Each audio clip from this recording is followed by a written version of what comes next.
In this video, we're going to talk about how to simplify the sales conversation so it works in your favor. It's more comfortable. It's more comfortable for your prospective buyer.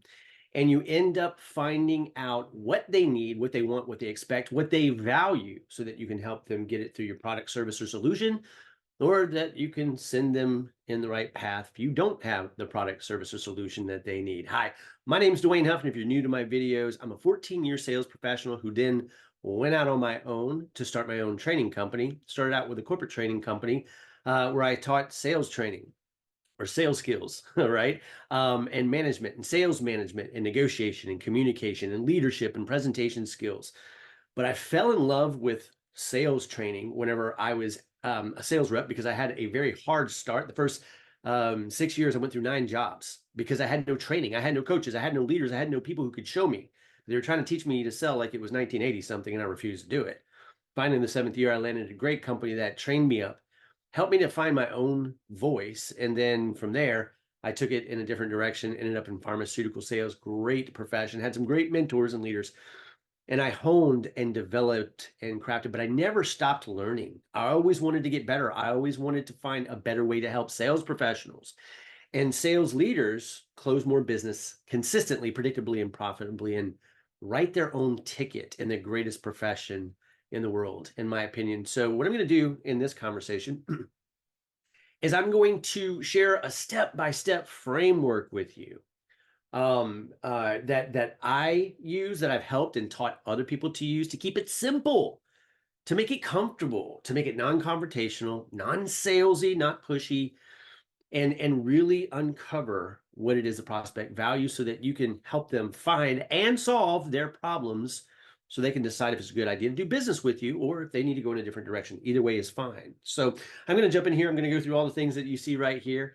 But if you like this and you want to dive deeper, I'm going to be starting a brand new 5-week. It's not brand new. I'm going to start a brand new class teaching this. I've done it, gosh, way too many times to count. But I'm going to start a brand new class, and the link to the page that says when this class is going to start, depending upon when you're watching this video, it will be below right here. So read through it, take a look at it, see if it's a good fit for you. And if it is, enroll. I limit these classes to 10 to 12 people because I need and want to give them my undivided attention and be able to help, serve, coach, and help them apply this stuff to their unique selling situation. And if you're not subscribed to my YouTube channel, please do so below. Click the notification bell. I'll keep producing content.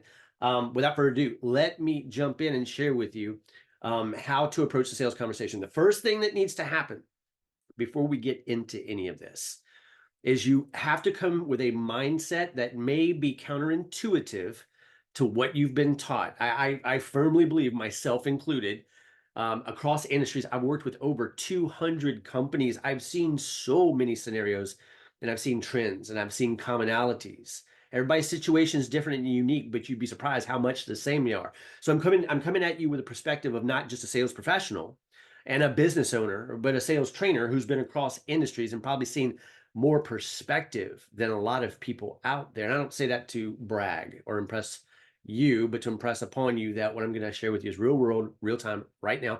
No matter what you sell, whether you're B2B, B2C, D2C, or any other variety of that, complex sales, simple sale, this stuff works exactly the same way. The only difference is, are you selling one-to-one, one-to-many, or are you navigating a complex sale? Either way, this stuff works exactly the same way. But let's say that you have 2, 5, 7 decision makers, then it's going to be incumbent upon you to walk each one of them through this process, unless you can do it all at once, which rarely happens in a complex sale. It takes a lot longer. I think you'll get what I mean whenever I go through this. So let's simplify the sales process and give you something that is repeatable, predictable, so that you don't have to lose business to low-cost competitors or discount your price or profit margins just to get the business. It's not necessary when you approach this the right way. But we have to let go of the PTSD we've suffered from of ABC, always be closing. And I will say it this way, it's ABD, always be discovering. And it even goes deeper than that, and I'll jump into that. But let go of the outcome. You have no control ultimately of what they decide. You can't make them do anything, and they are intelligent human beings. Let's take the pressure out of the situation. Take the risk out of the situation and let them open up and face the challenges that here's what happens. Your potential buyer, I hate the word prospect, so I'm not going to use it. And if I do and I slip up, please forgive me. But your potential buyers don't like to be sold to any more than you do. But they do have problems, challenges, opportunities to advance. But many times they're hurrying, they're surviving, they're just living, trying to make it from day to day, keep their head above water. And it's hard to face the challenges that might be derailing them. It's hard to look at where they are versus where they could be and what might be in the way, because if they look at it, they have to address it. And sometimes that's painful, but you're going to be able to walk them through a conversation that's not uncomfortable, that they want to have because they think about it all the time. We're going to enter the conversation that's already going on in their mind, um, and do it in a way that again has them wanting to have a conversation. So let me jump in. The first step is to ask, where are you now and what are you currently doing to get the result? You're going to having researched your market or working for the company you work for, of having, if you're a business owner, an entrepreneur, having developed your product, your services, or your solution, you'll have done market research, or your company will, to know your ideal customer, what problems they face, what challenges they're up against, what they're trying to solve for, the results, the outcomes that they're trying to get. And that's really what they care about most. So we have to start by understanding, okay, where are you? And what are you currently doing to get the results, to establish a benchmark and a baseline? And this may be as simple as saying, what are you guys currently doing? What do you have in place? What vendor are you working with? What are you doing to try to get to the goals that you're trying to reach? Or, you know, where are you in the sense of how many units are you moving, if that's relevant to your industry? Because until we address that, until they come to terms with that, there's nothing else really to discuss. We have to create that benchmark and that baseline so we know if there's somewhere to take them. If they know that there's a way that they can improve or get rid of some of the stuff that's standing in their way. So we have to have that conversation. And I'd simply say, hey, as we jump in here and as we get started, let's start with something that you deal with on a daily basis. I mean, where are you guys currently? And what are you doing to try to, I guess, get the results you're looking for? And just let them talk. It's the biggest thing here. Selling is not telling. Sorry, telling is not selling. We've heard that before, but think about that for a second. You're going to be so tempted because your product, your service, and your solution, you're an expert at it. You know the answers. They're going to give you stuff and you're going to go, oh, I know the answer to that. But I'm going to encourage you. What makes this work is for you to pause, hang back. And I would say take notes. Because the thing that helps me to stop from just jumping in and solving the problem and creating this resistance where their walls go up and they're just like, yeah, okay, whatever, here goes another salesperson, is to ask a question and be genuinely curious, concerned as a child and as a friend who just wants to understand and know their situation, help them see anything that might be getting in the way of their success, and then pointing them in the direction of a solution that can help them. But we got to start with a benchmark. Where are you? What are you currently doing? Then number two, we're going to move all over to, okay, great, fantastic. Are you, I guess, happy with the results that you're seeing from what you're doing? And don't be afraid of, yes, we are. They may say no, they may say yes. If they say yes, we are, say, oh, fantastic. I'd love to hear that. What's working in your favor? Let them talk. And when they throw things in front of you, if you truly don't understand, or you could make an assumption, but you don't want to, ask about it. Can you elaborate on that? How do you mean? Why is that important? How's that helping you? Are you happy? And you want them to say yes, and you want to listen, and you want to make it okay. Because it's going to help you to understand what they, on some level, value about what's currently going on, so that you can ask yourself, can I help them continue to do that? But it also creates this momentum where now they feel comfortable, more and more comfortable. Their walls come down. Now they're engaged in a conversation that they understand. They start talking about the things that they like. They're either going to decide this is not a fit for me, I don't need to make a change, or they're going to be like, okay, I'm happy with this, but there's some things that could change.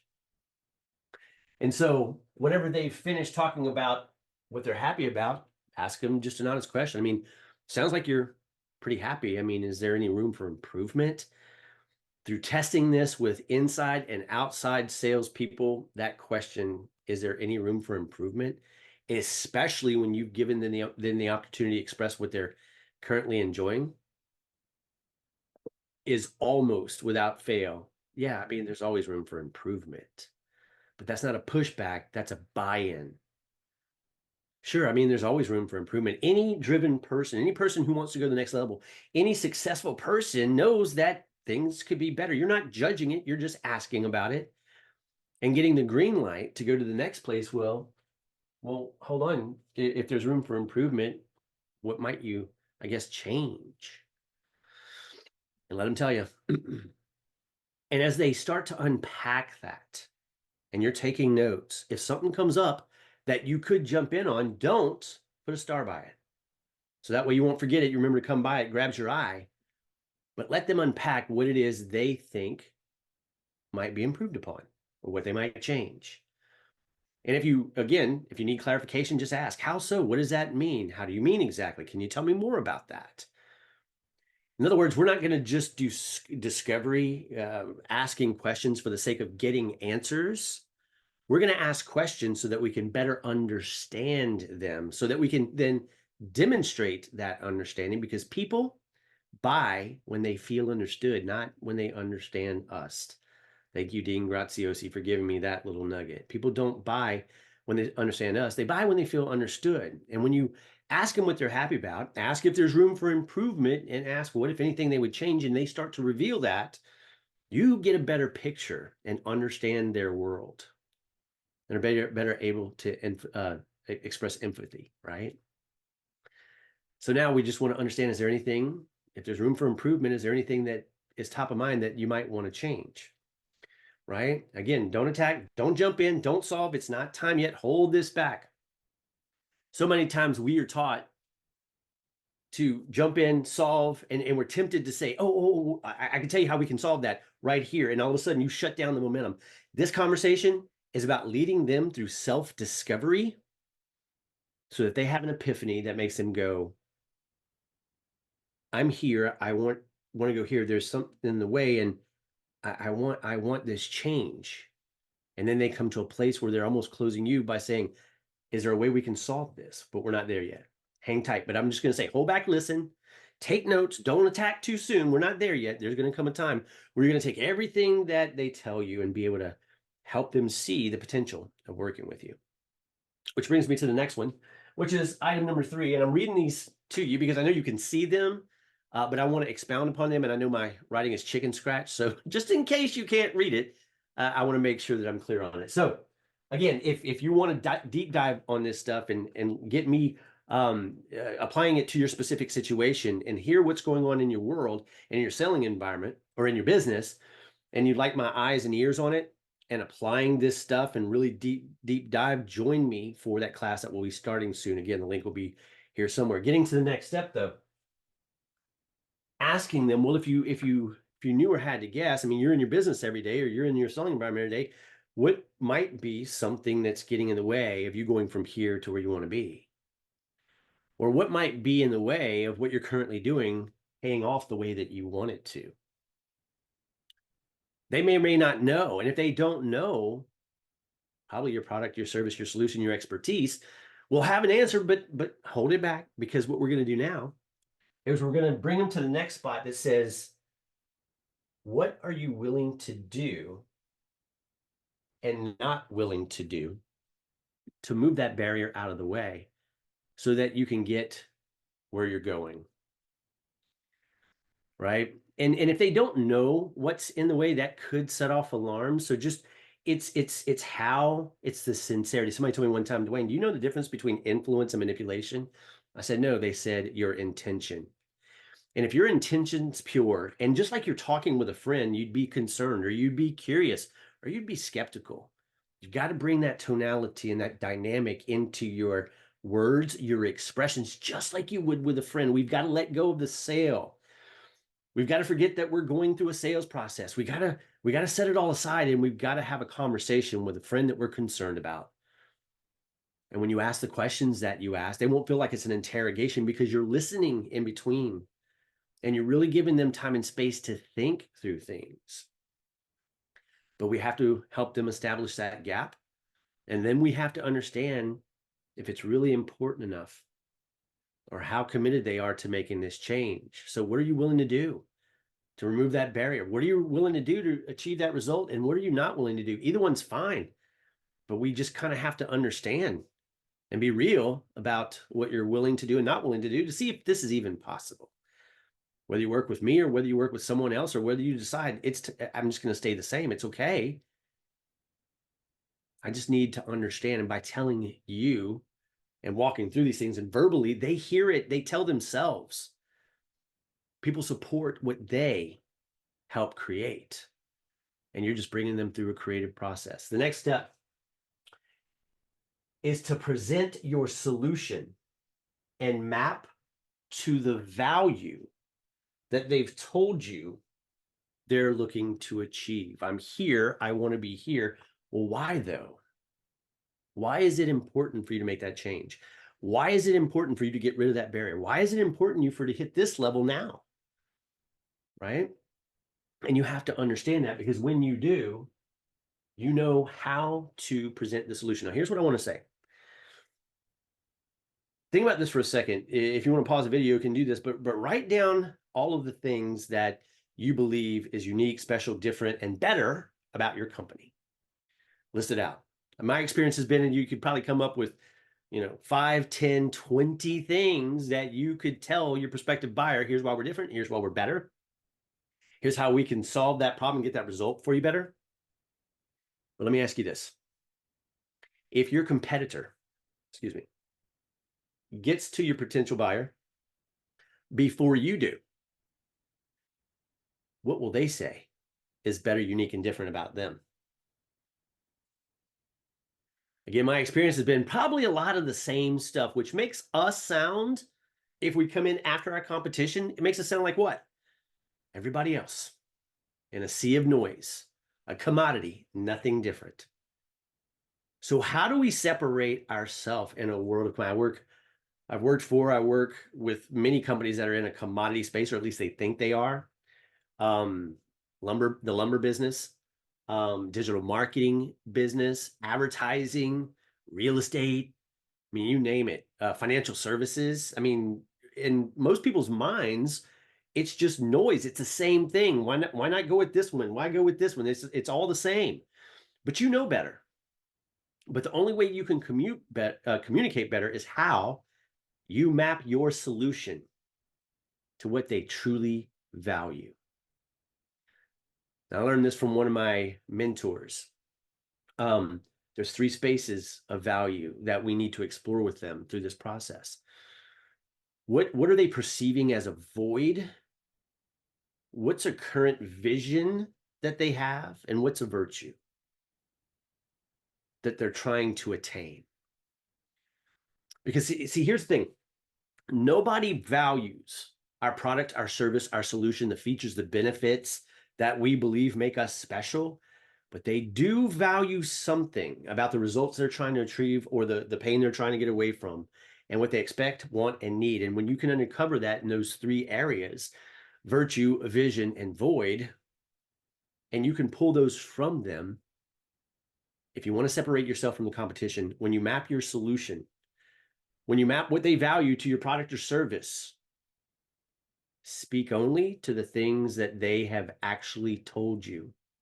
Not that you assume, not that you guessed, not that they alluded to, but that they actually told you, this is what I value. This is what it's important. This is why I need this. And if you will simply take one of those at a time and map it to how your product or service can address that problem, solve that problem, and get them to where they're going, and get them away from that pain that they're experiencing, and leave out all the other stuff that you know that your product, your service, or your company or your solution could do, because they don't care. Here's the difference. If you will simply map the 3, 4 things that they value, even though it's 15 things you listed, if you'll only map those 4 things to what the 4 things they value to your product, service, or solution, it makes you stand apart. It makes you feel and seem unique, and it demonstrates the understanding that caused people to buy. Again, join us for that 5-week class. I'm telling you what, there's a money back guarantee on it. and you're going to learn so much. And in week 1, I'm going to give you stuff that if you just go out and apply it during that week, we learn, we go apply, we come back and report. If you'll just take what you learn in that first week and you'll apply it, you're going to come back and go, oh my gosh, why did I not know this? It's taken me 28 years to figure it out. So don't feel bad. I'm still learning, still figuring out, and still studying to stay on top of the latest, the greatest, and synthesize this information so you don't have to spend years and hours trying to figure out all the subtleties. I got you. Right? But once you've mapped your product, service, or solution to what they value and nothing else, you know that product, service, and solution is going to do all those additional things. They don't care. And when you start to introduce the things they don't care about, they get confused, and a confused mind doesn't buy. They get overwhelmed and they shut down. Here's how it manifests. They ghost you. They start asking a bunch of questions or throwing objections at you. They delay your meetings. They won't set the next meeting. They focus on price. The number one way to get people to focus on price and compete in a race to the bottom where you have to discount or you lose to low cost competitors is to overwhelm them and confuse them because you look like everybody else. But once you've mapped your solution, ask them,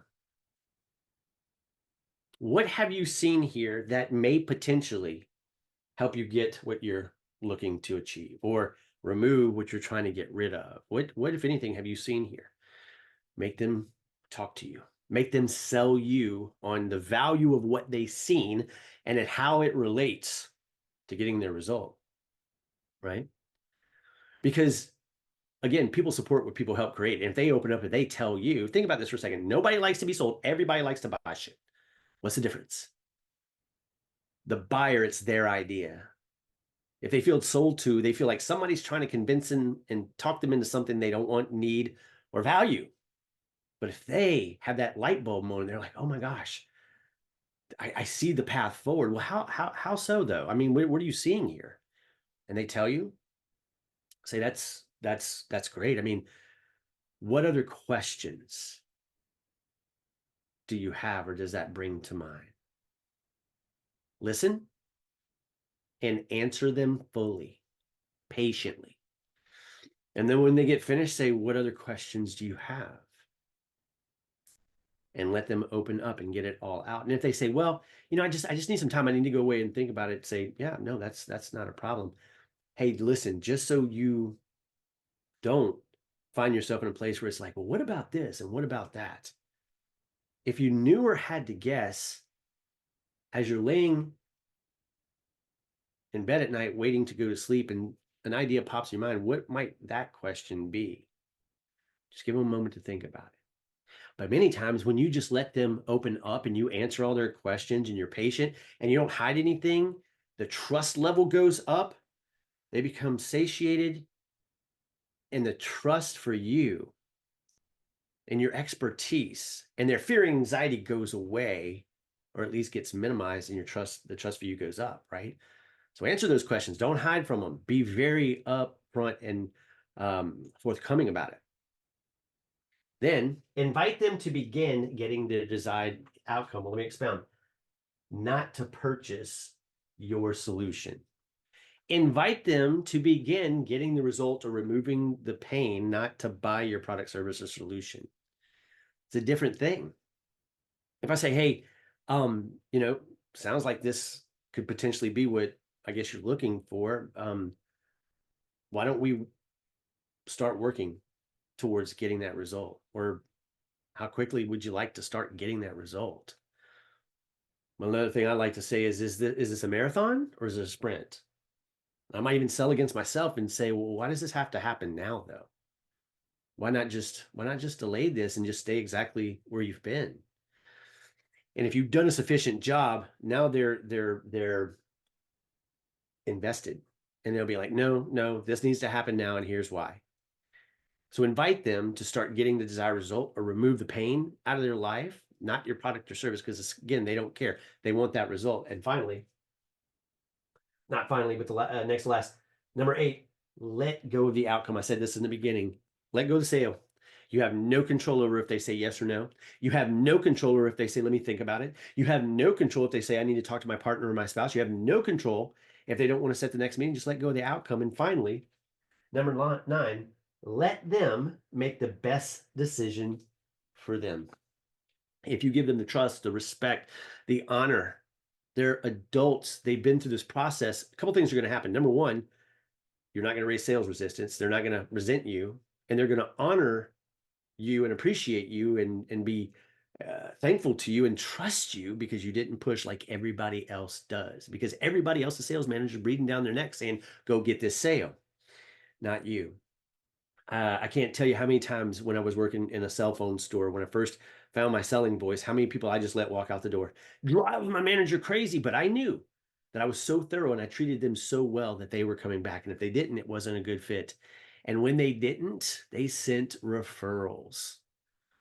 And I never hurt for quota, right? Same thing in pharmaceutical sales. You just got to do the right thing by people. So I hope this serves. If you enjoyed it, please do me a favor. Share this with somebody else who could benefit, another sales professional or sales leader. Drop a comment, subscribe, ask a question, but hit that little notification bell. I'll continue to put this out. But more than anything, join me. I'd love to meet you, help you, work with you. In the class that I've got coming up, it's a 5-week class. All the details, click the link below or in the comments. You'll see it'll give you all the information. And if you feel like it's a good fit, join me. If not, you're an intelligent human being. You'll make the best decision for yourself. But if you decide to join us, I look forward to meeting you. Have a great day. Remember, you can write your own ticket in sales. It's the greatest profession in the world. You just got to be willing to increase your influence, let go of the outcome, stay detached from the result, and the results will take care of themselves.